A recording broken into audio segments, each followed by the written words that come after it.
Welcome to LOA Today. I'm Walt Payson. With me today, relationship life coach Cindie Chavez.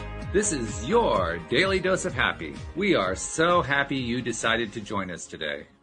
Jackie's off this week. She's not going to be joining us this week, but she'll be back next week. And in the meantime, Cindie dreamed up a really cool show for us today. And it's on a topic, Cindie, I have to admit, I knew nothing about when you mentioned it to me.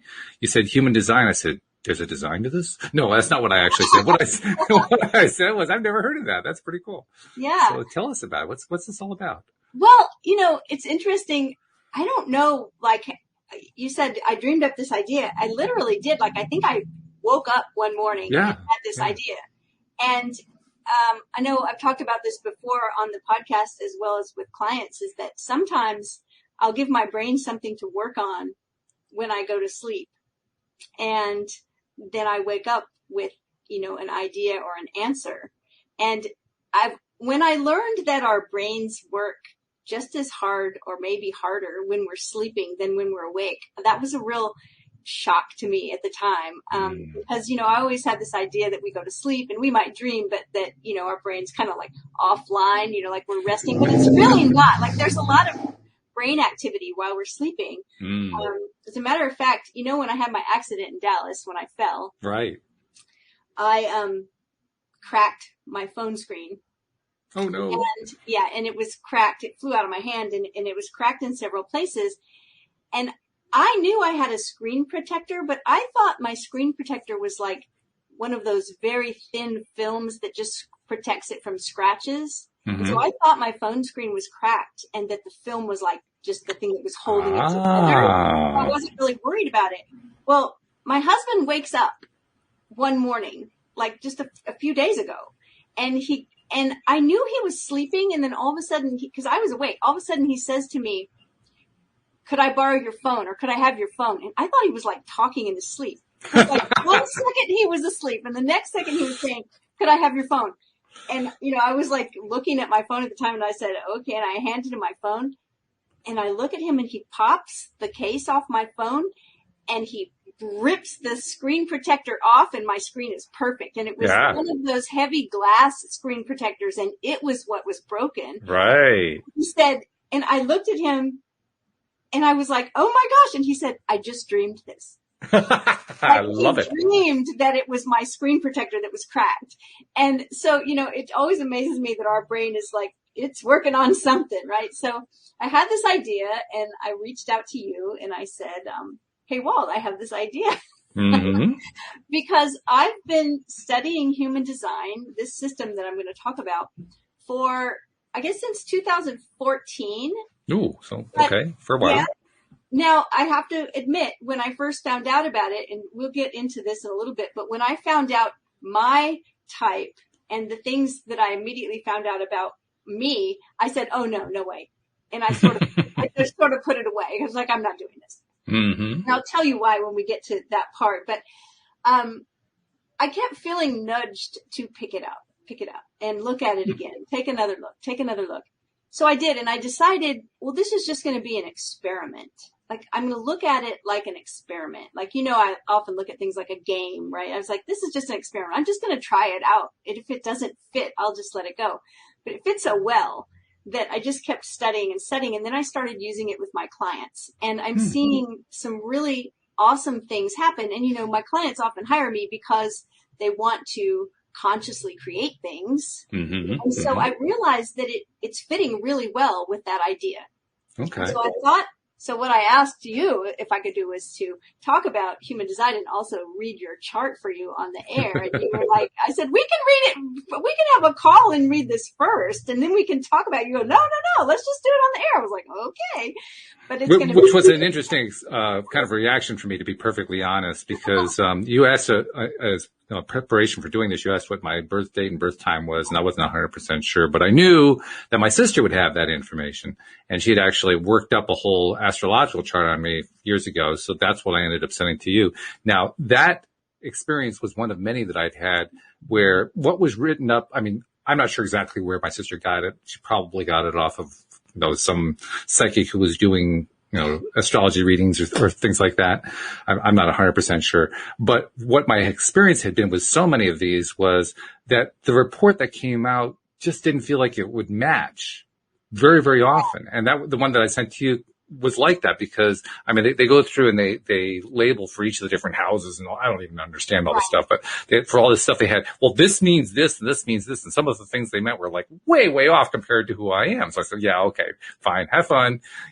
So in the back of my mind, I said, well, what could possibly go wrong here? I mean, I kind of like threw the thing out the window before. If I don't like it here, I'll just throw it out the window again. Exactly. And that's what I always think too. Is like, if this doesn't feel like it's you, then it's not information that's going to help you, right? So Exactly. Whatever. Exactly. The other thing, though, that I will bring up, and we'll talk about it probably more later, is the idea of conditioning. And that is that we are conditioned to think certain things, by our parents, our teachers, our friends, our society at large, mostly society, right? We have all these ideas. And sometimes we have thoughts about ourselves that may or may not be correct, but because we've been conditioned to think a certain way, that feels right. And I'll talk about that actually when I talk about my own chart a little bit. But I want to start with just saying human design is a system that's an amalgamation of 4 systems of astrology, of the Chinese Yi Jing, or you sometimes hear it pronounced I Ching, because that's how it looks like it's written. I believe the correct pronunciation, if we care, is Yi Jing. So I try to say it right. The Hindu chakra system, the Hindu chakra system has 7 chakras. This system is a little bit evolved from that. It has 9, what we call centers, but they are in line with the Hindu chakras and then the Jewish Kabbalah.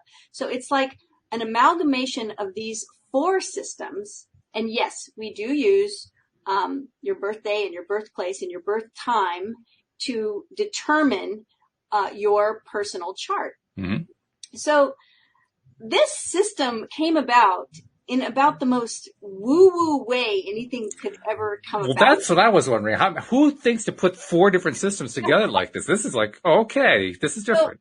So there was a man, and his name was, at birth, I believe it was Robert Allen Krakowitz or something like that, but he changed his name.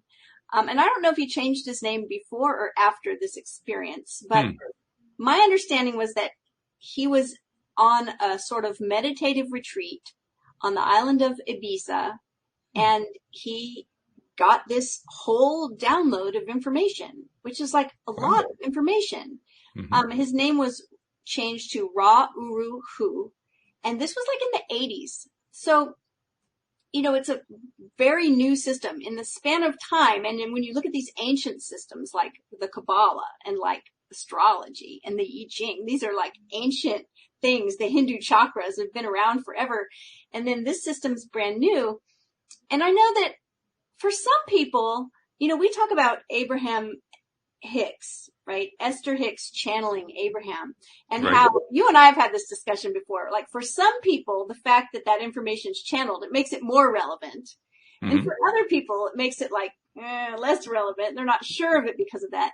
And where I stand on that is that I don't really care. The information needs to be able to stand on its own. And the information is it either works or it doesn't. It's either valid or it's not. And so I kind of look at it that way. So, but I really love this explanation.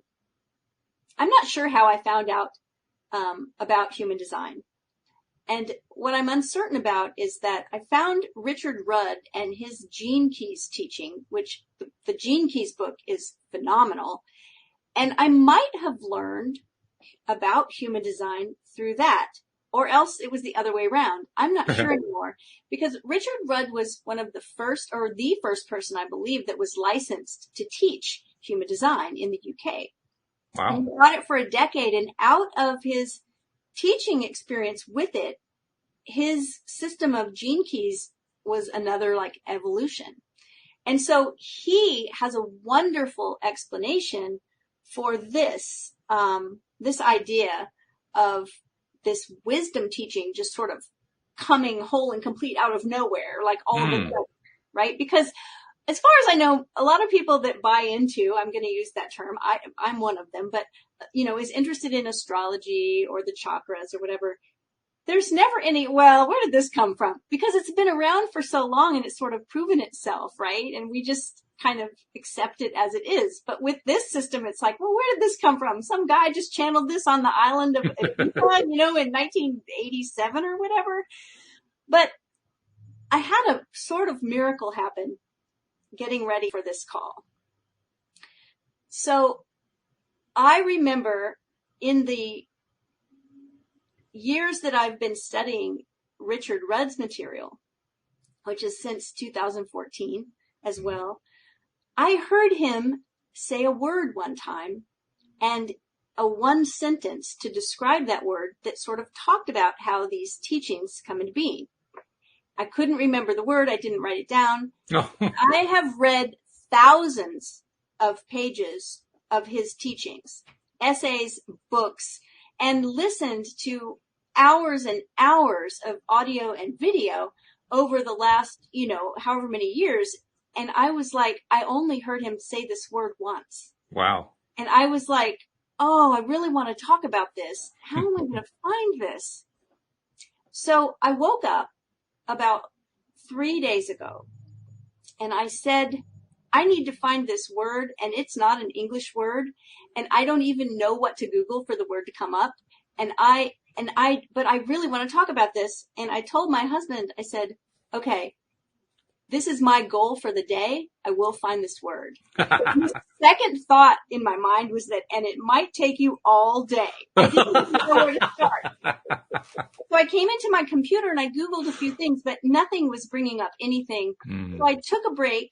Now, I'd only been at it for like 2 minutes, right? So I took a break after 2 minutes and I Googled Richard Rudd's name, and YouTube brought up a video that he was doing because they're having this big human design conference in September, I believe in Colorado. It might have already happened.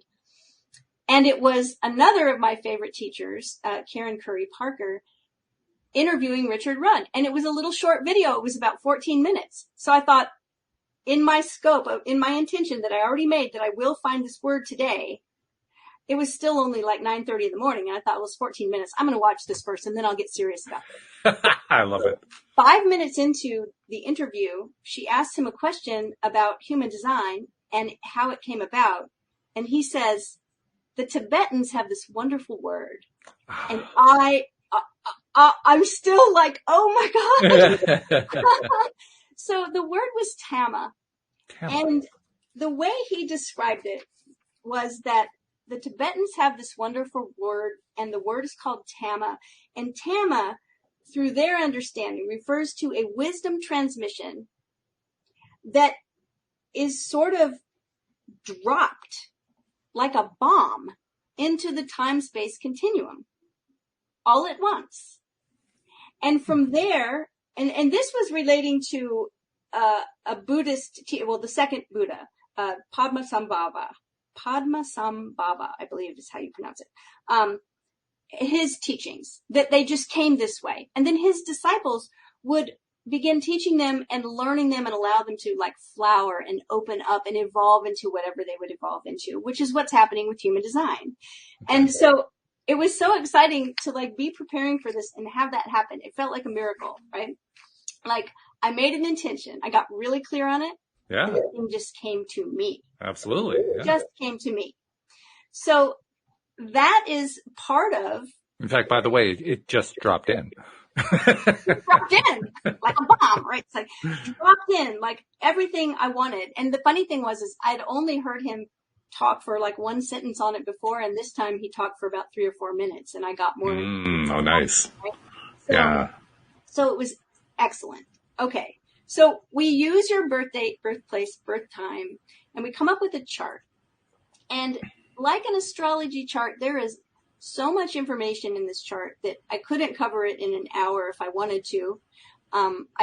I couldn't cover it I don't know the amount of time. It takes forever, right? It takes a lifetime, like with astrology, to actually walk through the things and try them on and see how they fit and live with them. But I want to give the very basic things. So in astrology, the basic thing would be like, well, I'm a Taurus sun and a Virgo rising. That's pretty basic, right? Mm-hmm. You can do a lot with that. So I'm going to start with the types. Okay. There are only 4 types. So well, that makes it easy. 4 types. So 1% of the population are the type called the reflector. And when you look at the chart and you see these 9 centers in what's called the body graph, all of their centers are what we say open. So they don't have any defined centers. And so 1%, and that's not very many. I only know one person that's a reflector. 9% of the population are the type that is referred to as manifestors. And manifestors, they are the type that has success when they initiate something. And I think that this is part of the reason why this is such an important conversation for people that are learning and practicing the law of attraction. Because we're always talking about manifestation. Right.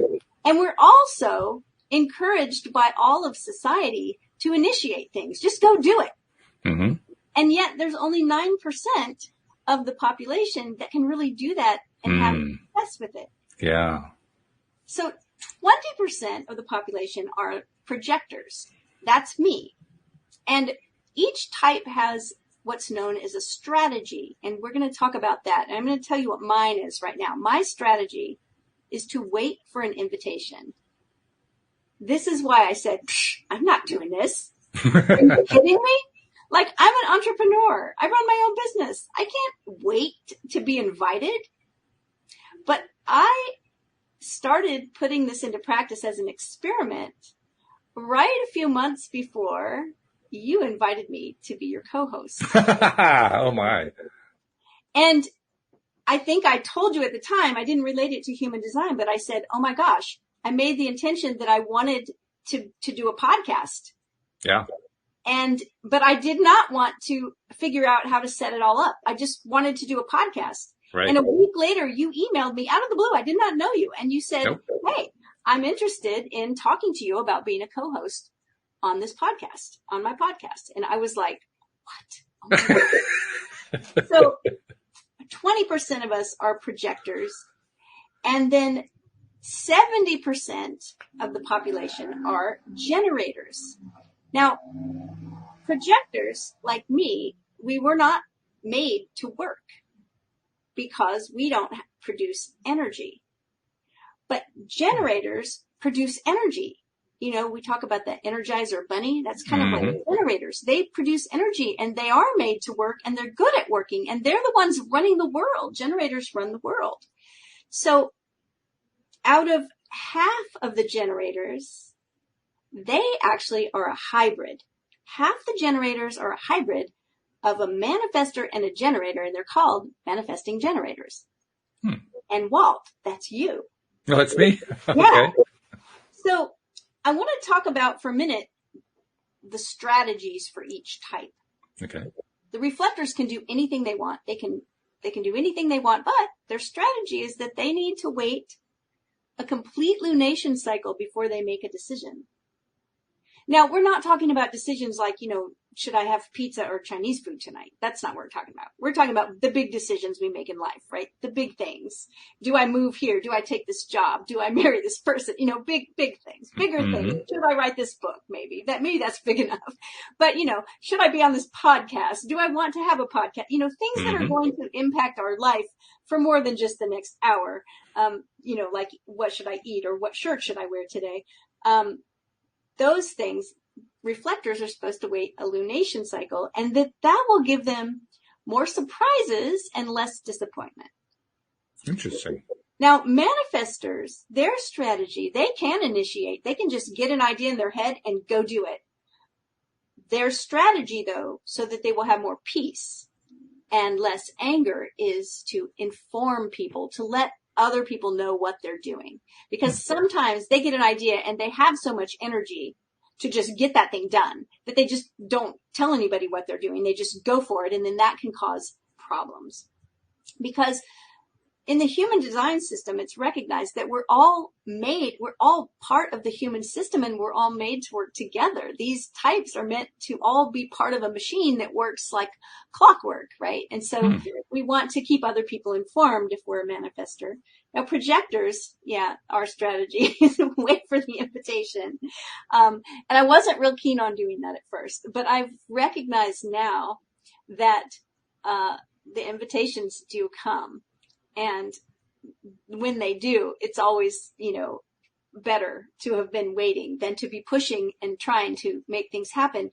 The other thing with projectors is that we are the guides for the world. And so we often have wisdom or advice or, things that we could see that would be useful. And when someone asks us for that, that's our invitation, then it's usually received really well. But if we try to offer it when the person has not asked for it, usually they don't hear it at all. And then we can feel rejected and hurt, like, gosh, I had the best advice and they wouldn't even hear it. Well, that's because I didn't wait for the invitation. That's where I didn't wait for that green light to go ahead and give the advice. And I got to ask you something about this, because the word projector is an interesting choice of a label for what you're describing. Right. I mean, I wouldn't have normally thought of that as being projecting.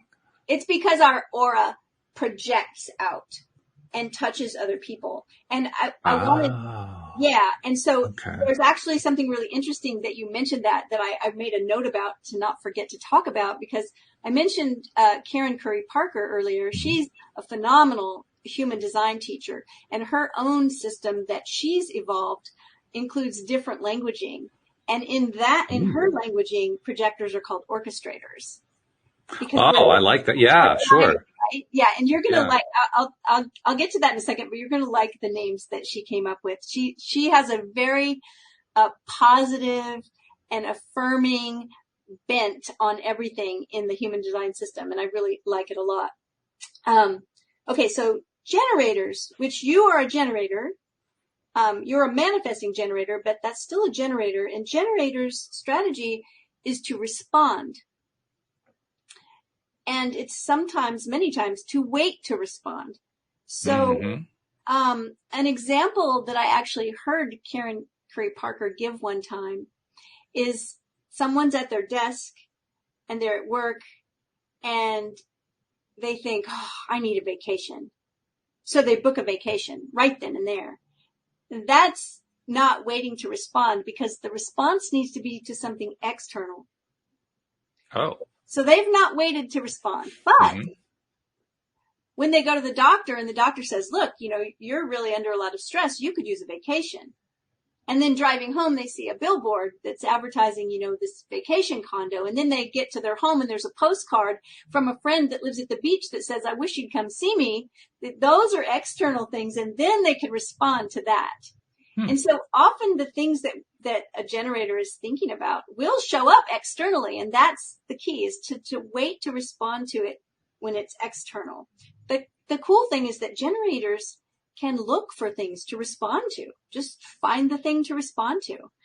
And so that's often really cool. Now, what that will do for a generator is that will give them more satisfaction and less frustration. But here's the thing I've recognized with my generator clients, and because generators are 70% of us, I have more generator clients than any other type. And one of the things that I read that actually it was sort of like, we just recognized it because it kept happening. And then I started studying more and seeing, okay, this is a thing. And that is that frustration is part of the creation process for a generator. So one of the things that some of my clients have recognized is that at that moment that they finally hit like peak frustration over something, like, oh my gosh, I just can't, this has to shift. And then they kind of go through that giving up, like, okay, whatever, like, and then boom, it happens. And in a really big way. When you start recognizing that pattern, here's the cool part. Then when you get frustrated, it's not so bad because you recognize that, oh, that thing is almost here. I see. Okay. So it's almost a sign that the thing is on its way, which is much better, right, than having that idea that I'm feeling frustrated, so this thing's never going to happen. That's not true. It's just part of the learning curve, and it's part of the process. So what happens when you realize that as a generator is that it's not that you'll never get frustrated again, but you see frustration a little differently. And of course, it lasts for a much shorter period of time. Mm-hmm. Because Okay. you're willing to allow, right? And we talk about that a lot with law of attraction, is allowing. Okay, so the manifesting generators, which is half the generators, you also, Walt, because you're a manifesting generator. So in this system, you also would need to wait to respond. But because you also have that manifester energy, you would also need to inform before you took action. Because you've got both of those things going on. But you also have sort of like the best of both worlds, because you've got both of those types like blended together in a hybrid. So I want to tell you, this is the first thing I noticed about your chart, and I was just cracking up laughing. I'm going to tell you Karen Curry Parker's names for the types. Okay.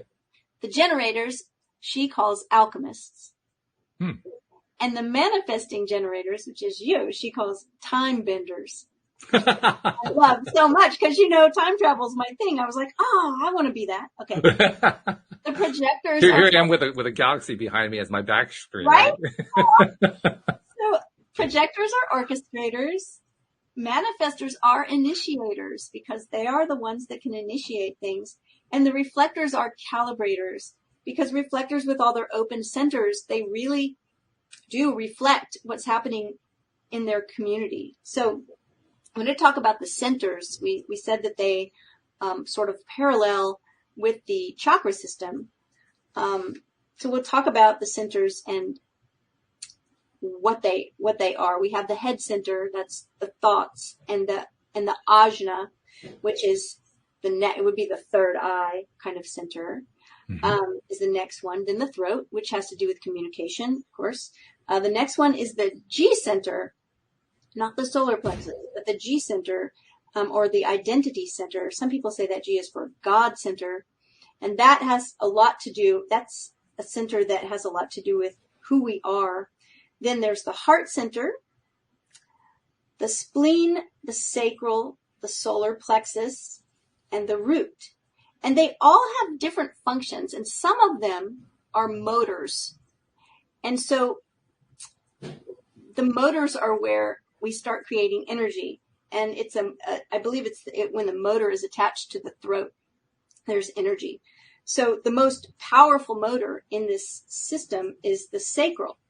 And that is actually one of the authorities, which means how you make a decision for you. You have sacral authority. And this is the most fascinating thing to me, anyway, to talk about this sacral. I do not have sacral. My sacral is open. And your sacral is defined and connected to your throat. And that's what gives you your type. And so when you have sacral authority, they call these sacral sounds. So you talk about like making decisions, and none of us should be making decisions from our head. And most of us make all of our decisions from our head, right? So like my decision-making authority is emotional. And what that means is that I actually need to kind of ride the wave of an emotion about something, or else this is what happens. An opportunity comes. It seems great because I'm in a really happy mood right now. And I just heard about this and I go, yeah, that would be great. Okay, let's do it. And then the next morning I wake up and I go, oh, why did I say yes? So what I have to do is I have to wait for, I like to tell people, let me sleep on that. Mm-hmm. I've probably said this to you before, right? Like, let me get back to you about that. Because it might seem really great and exciting, and then I might go through a time I think, oh, no, I don't think I want to do that at all. Okay, I need to wait till all that emotional wave is past, and then I have a neutral feeling in my body, and I can look at it clearly and say, yeah, no, I do want to do that. Yeah, let's do that. And I make that decision. You, on the other hand, have this sacral thing that's so awesome. Here's what it is. There are something called sacral sounds. And the sounds are uh-huh and uh-uh. Okay. And here's what I think is funny. Like, I don't remember this for me as a child, probably because I don't have a defined sacral, so I wouldn't have said uh-huh or uh-uh. But I remember my siblings being like scolded for doing that. Like a yes or no question, right? Do you want this? Uh-uh. Don't tell me uh-uh. You say yes or no, right? But those are the sacral sounds. And it's said that those sounds actually rev up the sacral motor. So if you haven't been using those sounds for a long time, you can start experimenting with using them. They will get that motor running, so to speak, and you'll get more used to letting it decide. And if you think of where, right sort of around your navel, like in your gut area, when someone says, would you like this? Uh-uh. How about this? Uh-huh. Like, and you can start to feel it. And it's really interesting with a generator that, that type, a generator or a manifesting generator, they have a real keen sense of place, like whether they're in the right place. And I think I made this comment when I told the story in the podcast about when we went to Dallas, that when we checked into the hotel, we actually had a problem with the first hotel and we had to find a different one. And we walked into the second one. We both felt like we breathed a sigh of relief, but I was just picking up on my husband, who is a generator, of his knowledge of right place, right time. Like he knew this is the right place. Okay, now we're in the right place. And it was just like something clicks. So you may or may not say, yeah, I have that happen with me. It might happen with you where you feel like you're in the right place and something clicks. Uh-huh. Uh-huh. It's true. I get that. That does happen. So in the chart with the centers, there are 4 motors, and the sacral motor is the only sustainable power source in the chart. And you have that. And you not only have that, I don't want to get too deep about gates and channels and all this other stuff because it's a lot, but you have, not just 4 channels activated in that sacral, but you have, or 4 gates, but you have 4 complete channels, which many of us don't have any completed channels. Someone else completes that channel. So in other words, if there are 2 centers and they're connected by a channel, sometimes you'll have half of it and the other person has the other half. And that's why when we get together with other people, there's energy happening. We're completing these channels that are connected to different things. I think it's pretty awesome. But I was going to say that when I first saw your chart and I saw Time Bender, because one of the things about a manifesting generator is that you probably do things a lot faster than other people. And you probably are really good at figuring out shortcuts. And most likely you're very good at multitasking. Now, the downside of that is that sometimes you might skip an important step and then have to go back and redo it. But you're really good at that. And when I saw your chart, I had this memory of like when we were first working together and you had this idea because we kept hearing all these stories, people. Oh, LOA I know what you go. Yes. And you sent me this email and you're like, I have this great idea. This is what we should do. We should make a book and we'll get all these different people that listen to the show and that are coaches and people we know to write stories about their big law of attraction victories. And we'll put it all together and, and it was all like amazing and such a great idea. And then I was like, you sent me the dates and it was like, you were going to do all of this in like such a short period of time that I think I literally wrote back and said, that's not going to happen. Like, you did. And you were like, oh, yes, it can. And I was like, you know what? You're so confident about this. Okay, let's just go for it. And you did it. Like I did. And the thing was, I had the year before written a collaborative book and the people that put it together have done many, many bestsellers. They were not newbies to this at all. And it like took us a prescribed amount of time that was much, much longer than what you were planning. So I thought I was like, oh no, this would be impossible. And you're like, no, it's not. I thought, well, okay. So when I saw Time Bender and like that you can do things much faster than other people, I cracked up. I was like, I think we got something here. I think that is funny. Oh my goodness. The other thing is that Manifesting generators have an internal creative flow that's nonverbal. So you have got this creative flow going on in your head, in yourself, that's internal about things that you want to create, things that you're going to do, ways you want to work things out. And it's nonverbal. So, and you work so fast, like things flow with you so fast that if someone like stops you to say, hey, what's going on? Or, you know, do you need my help with something? That verbalization and having to answer verbally may completely take you out of the creative flow. And you may feel like someone's slowing you down, getting in your way, like interrupting you, like you just, and of course their intention is completely loving and kind and good. It doesn't matter, but it's like for you, it's like, oh, I can't deal with this right now. Like I've got this flow going. I am so far very impressed with this human design thing because everything you're saying is spot on about me. Every single thing so far. I have not had that with most of these systems. So this is cool. So, yeah. So here's the thing though, is like you are not here to initiate things out of your head because of that need to respond to it showing up externally. Right. And so, sometimes, you know, sometimes that is hard because you want to just jump right in and do it. Mm-hmm. And it doesn't mean that you won't ever get things done if you do that. But when we learn how to use the strategy to our advantage and wait to respond to the external, we start realizing how easy it is and how much we are designed for things to flow to us. And I think that is a very law of attraction kind of concept, mm-hmm. that we're designed to allow things to flow to us and to just show up. But so many times we're busy like pushing and trying to make it happen, right? And that is just resistance in another form when we're pushing and trying to make it happen. Sure is. You've got like so much going on here that's really awesome because you're here to build and to work and to become you. Like that, it's all about becoming who you are.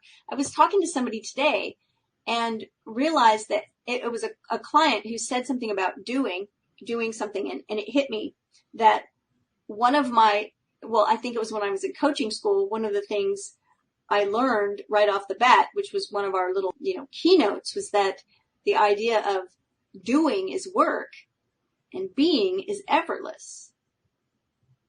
And mm-hmm. so many times we are doing to get something, right? Like I work mm-hmm. to get a paycheck.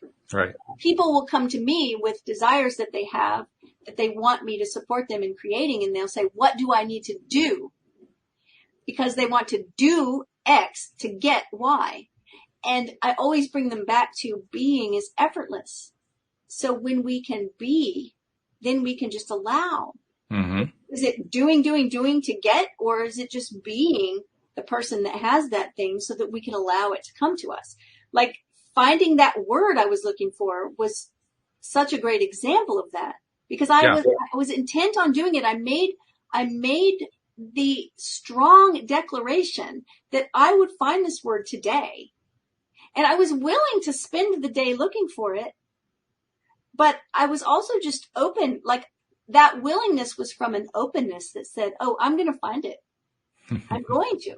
And then it just showed up like faster than I could have ever believed. And I've been having that experience more and more and more as I follow my design. As I learn more about my chart and do the test with it, right? Like it's either me or it's not me. But, I was conditioned from a very young age to work hard, to get it done, to initiate things, and none of those are part of my chart. Like what they say about a generator is that when you wake up in the morning, providing you have slept well, that you eat well, we have to take the foundations of good health into consideration, but that if all those things are going well for you and you're healthy, when you wake up, you have like 100% energy. You're like a car with a full tank of gas. And that energy, once you get rolling and you're using your design, that engine, that motor, it just keeps going and it keeps you going. A projector, on the other hand, when we wake up after a good night's sleep, which I don't always get, and eating good and taking care of ourselves, we have like a third of a tank of gas and it doesn't really get refilled. Really? So we have bigger requirements for downtime and for rest. Interesting. Yeah. And when I found that out, I realized one of the things I found out when I found that out was that in a younger projector's or orchestrator's life, we're often just making up for that lack of energy with adrenaline. And so we don't really notice it because we're drinking coffee or we got the adrenaline going and we're doing all these things to keep ourselves going because society and everyone is telling us to hustle, like go. And then when we get to a certain age, our adrenals like say, I can't do this anymore. And when I read all of that, when I found all of that out, then I realized, oh my gosh, some of this, it hasn't been that I'm the Energizer Bunny. It's that I've been conditioned to push myself as hard as I can so that I can keep up with all the generators. And then I just burned my adrenals out. Yeah. And now that I am learning for the past, especially the past couple of years, I've really been into this experiment. Now that I'm learning that if I will just take care of myself and be who I am and wait for the invitations, then I don't have to push. So let me ask you something before you go further here. Because like I said a moment ago, what you were describing about me, point after point after point, was really pretty accurate. I'm wondering, did you have the same experience for yourself when you read what your own chart was saying, when it was saying things that you're a projector, that, you need to take a step back, all the stuff that you're saying to me now? Did that resonate? Did that actually make sense to you? Well, I resisted it at first because I thought, well, there's no way I can just lay back and wait for it to come to me. No, that's not going to happen. I got to hustle. So I resisted it first, but something which I call my wiser self kept nudging me to look again, again. And when I started really looking again, oh yeah, it resonated. Like, it did. I was looking at our charts, and you have, the heart center on your chart is open, and the heart center on my chart is also open. And one of the kind of challenges with that heart center open, so it'd be like the downside of the heart center, is feeling like you have something to prove. And I kind of resisted that in the split second I heard it, right? Why? Because I immediately was like, I don't have anything to prove. But then I looked back at especially my younger life. I literally would leave like a notebook of my to-do list, like out in the desk, or on the counter where someone could see it. Why? Because look how hard I worked. Like I was trying to prove. And I realize now what's really funny is that, I was trying to prove I could keep up with the generators because I really was struggling to do it.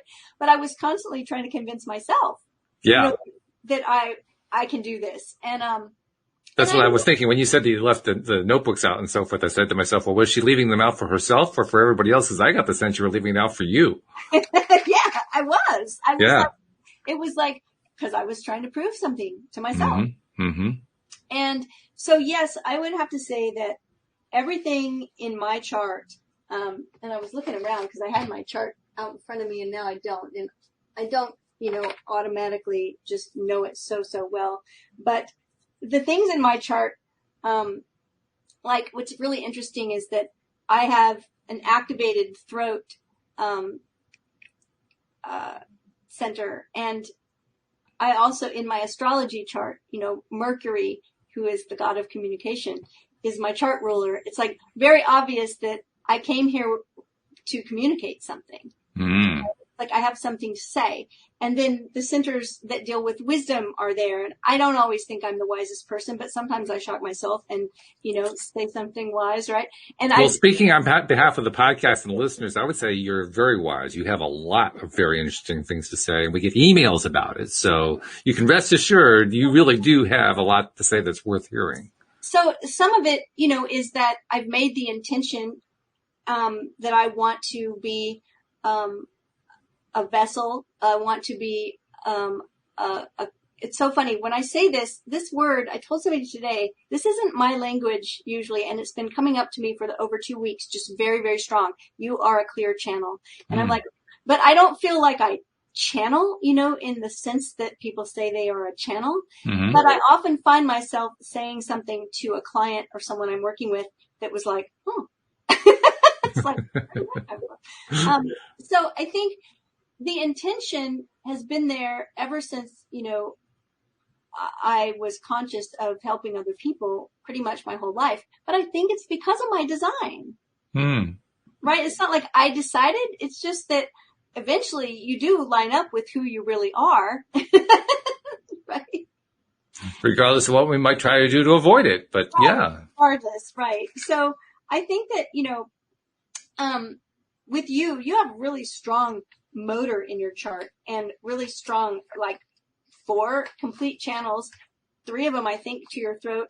That sacral motor is really strong. So for you, using like practicing with the and even if it's just like on your own, like if, here's an interesting thing I had to kind of change my mind about, and that is that coaching people, I'm often asking open-ended questions, because open-ended questions get that right side of the brain moving. Mm-hmm. Right? That's where the imagination, the possibility is. And so usually I'm asking open-ended questions, but for generators, which is most of my clients, generators respond really well and get a big knowledge of themselves when they're asked a yes or no question. Okay. And so by sometimes you can actually just have someone ask you yes or no questions, and you just do the and or, and you'll start to feel it, and you'll start to know. Like we talk about a full body yes, right? Like when something, I use this example when my kids were little, like they were 6 and 8. We took them on a beach vacation, but we were close to Orlando, but we were at a beach, and they didn't know we were taking them to Disney World. So like the 3rd day in, we said, guys, get up and get ready. And it was early, and they were like, what are we doing? And we were saying, look, and we showed them the tickets to Disney World. These 2 guys had a full body yes. I'm sure. They were jumping and running around. Yes, right. So that full body yes, we get to know that in the sacral. As a generator, you can know that in your sacral center and know very clearly if something is a yes or a no for you. Very interesting. By using those sounds. Yeah, I think it's fantastic. Like I said, it's one of the things I've been doing when my clients are willing, right? Mm-hmm. I mean, it's always up to them. I can coach anybody without knowing their human design, but it adds another facet to my ability to coach them when I know their design and when I can help them understand the best way to navigate things according to their chart.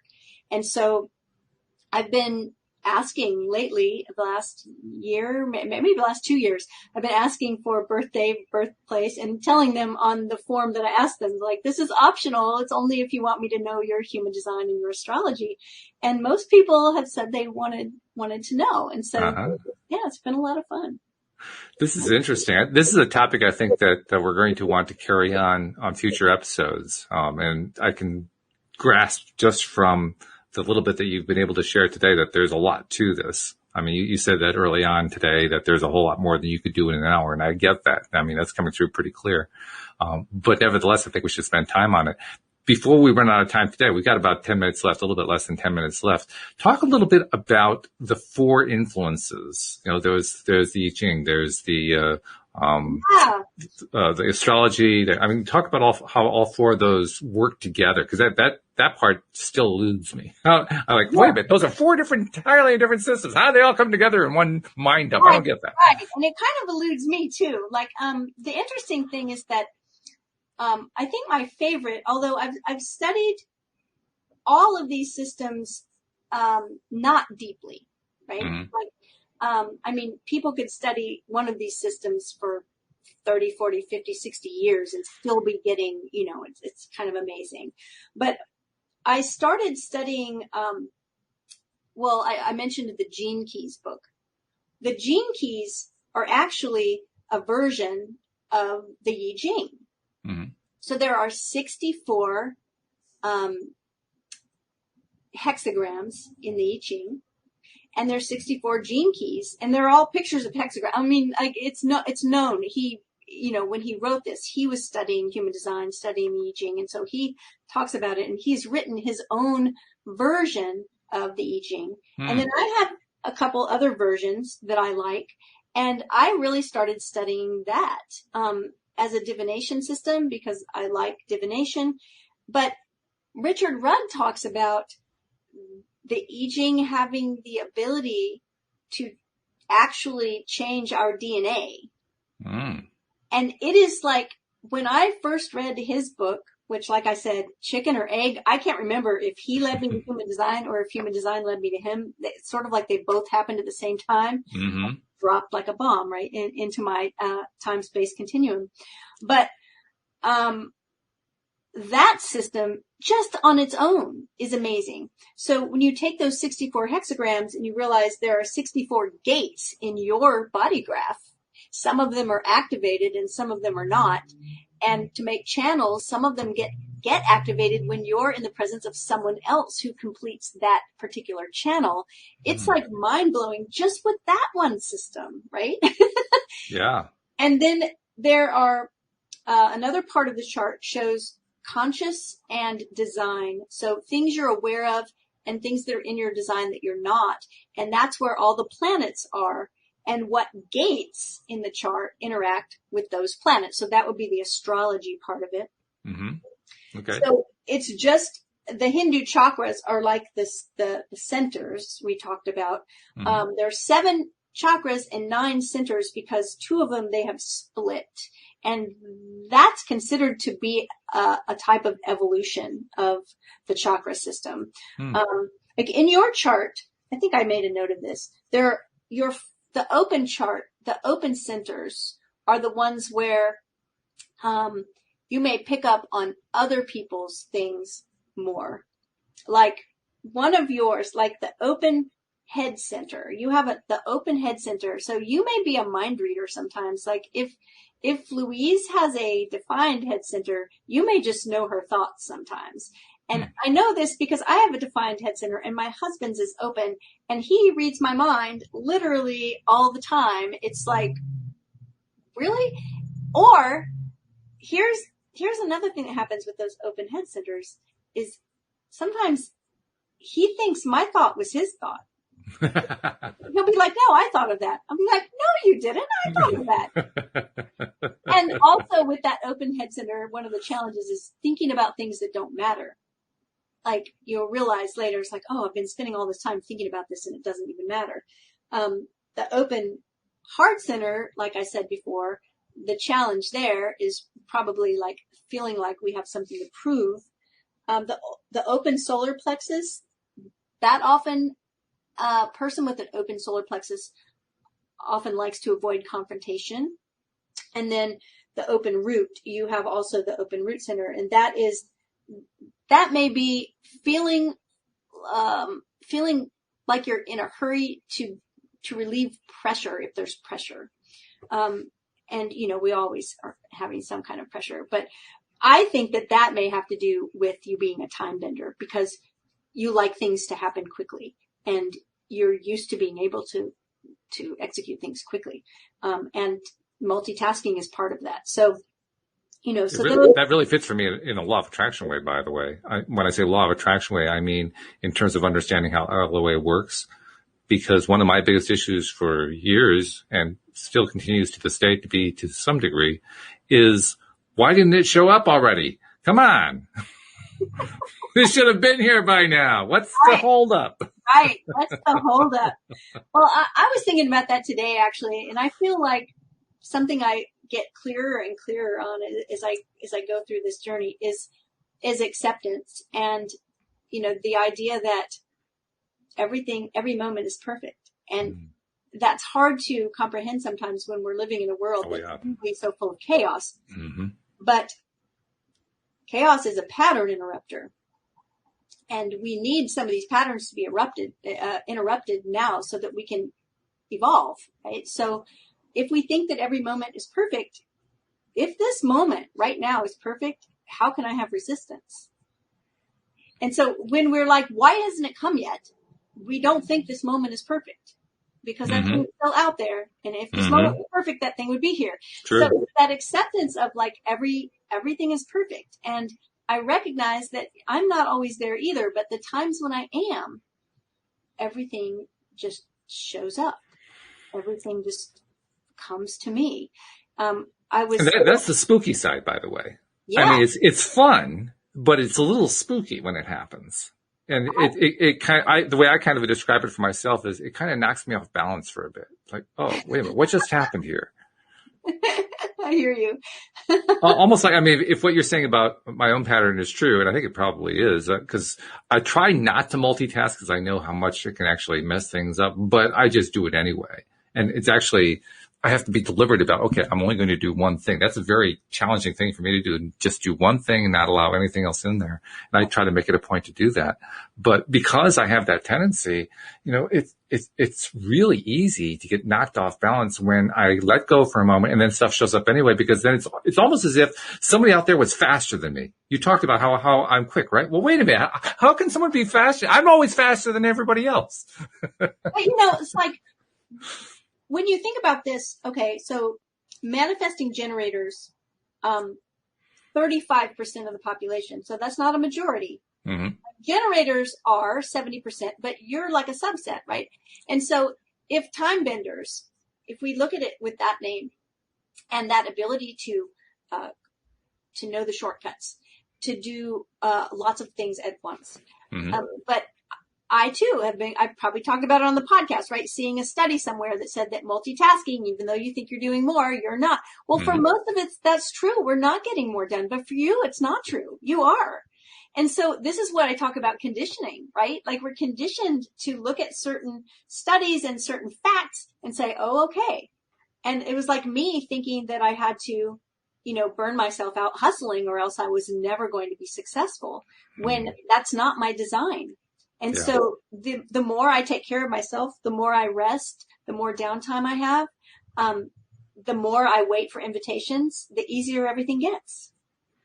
So, it's like, wow, I was conditioned to think a certain way, but it's just not the way it has to be. And for you can do a lot of things at once. And you can. But it's not necessarily good for me. That's the other piece of that. Because you're right, I can do a lot of things at the same time. I can get stuff done faster than other people, but I pay a price for that.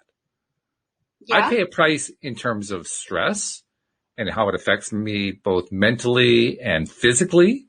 I pay a price for it in terms of making mistakes because, you're doing too many things at once. You can't keep track and do error checks and everything. That's one of the things that does show up here is that, there's the possibility of skipping steps. Oh, absolutely. Oh, yeah.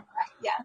Yeah. And that creates challenges. So, well, I guess it's like anything else. There are positive sides and negative sides. There's sides that we like, sides that we don't like of all this stuff.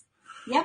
But the thing is that it's all working out perfectly. Right. And so the better we can know ourselves, the easier things get and the easier things flow to us. So. Well, thank you for helping me get to know myself better. I appreciate this. This is good. There aren't many systems I like this one.